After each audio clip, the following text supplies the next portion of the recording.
आज शुरुआत होती है जहाँ पे अनुपमा और वनराज दोनों ही पागी को ढूंढ रहे होते हैं और उन्हें खबर मिलती है कि यहाँ पर कोई किडनैप करने वाली गैंग घूम रही है और वो ये सब सुनकर घबरा जाते हैं। तो दूसरी तरफ पागी जिनको कोई 2-3 लड़के मिलते हैं और वो उसकी मदद करना चाहते हैं, लेकिन उसे गलतफहमी हो जाती है और वो वहाँ से भाग जाती है। तभी वहाँ पर वनराज और अनुपमा दोनों ही गाड़ी लेकर आते हैं और उनसे पूछते हैं कि ऐसी लड़की किसी को देखा है।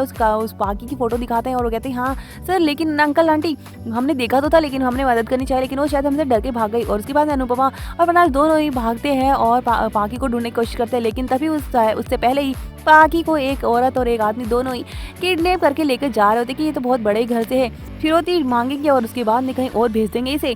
और दूसरी तरफ यहाँ पर राखी को काफ़ी मदद करते हुए नजर आती है घर वालों की, लेकिन यहाँ पर काव्या को ये चीज़ पसंद नहीं आ रही होती और कहती है आज ये जहर शहद कैसे बन गया। और वो कहती है कि कुछ शर्म करो, तुम्हें थोड़ी वो शर्म आनी चाहिए, किसी की बेटी घर की बेटी गायब है और तुम्हें ये सब कुछ सूझ रहा है। और वो उसे डांट देती है और वो जिसको मुंह बंद करवा देती है। घर वाले काफ़ी परेशान हो रहे होते हैं कि पाकी अभी तक मिली नहीं है।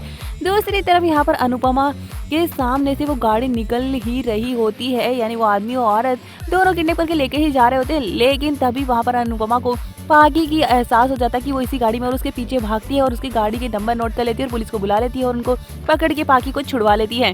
पागी को लेकर घर पहुंचते हैं और पागी का वनराज और अनुपमा काफी ध्यान रखते हैं। घर वाले भी काफी खुश होते हैं।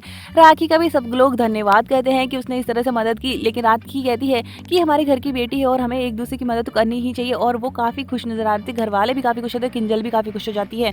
और वहाँ पर अनुपमा को कहती है कि आप ऐसा करिए कि अपने आप को दोस्त देना बंद करिए, कुछ चीजें हमारे हाथ में नहीं होती हैं। और काव्या को भी कह के चली जाती है कि देखो तुम इसमें अब अपने आपस लगाना भी मत, वो सिर्फ वनराज अपने बच्चों के पापा हैं, अब फालतू में तुम्हारे वेस्ट हो जाएंगे सारे अफेयर्स।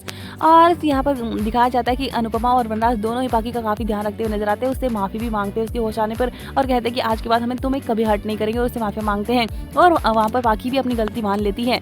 आज का एपिसोड यहीं खत्म होता है। आने वाले एपिसोड में दिखाया जाएगी कि अनुपमा कहती है कि हम दोनों साथ में तो नहीं आ सकते, लेकिन हमने हमारे बच्चों के साथ उन्हें ये एहसास नहीं दिला सकते कि हम दोनों अलग हो रहे हैं। और दोनों साथ साथ नजर आते हैं एक दूसरे का हाथ पकड़े हुए। तब वहाँ पर ये सब कुछ देख लेती है काव्या और कहती है कि अगर इमोशनल ब्लैकमेल इतना ही अच्छा होता है तो मैं भी क्यों ना ट्राई कर सकती हूँ, मैं भी तो ट्राई करूंगी। और दूसरी तरफ बार उन दोनों को कह देती है वनराज और अनुपमा को, ये सारा तलाक का नाटक बंद करो और एक छत के नीचे रहना स्टार्ट करो। तो ये देखना इंटरेस्टिंग होने वाला है कि काव्या वनराज को वापस पाने के लिए क्या क्या करती है। आगे एपिसोड के अपडेट इसी तरह पहुंचाते रहेंगे, तो कर लीजिए चैनल को सब्सक्राइब। ये एपिसोड आपको कैसा लगा मैं कमेंट करके जरूर बताएं।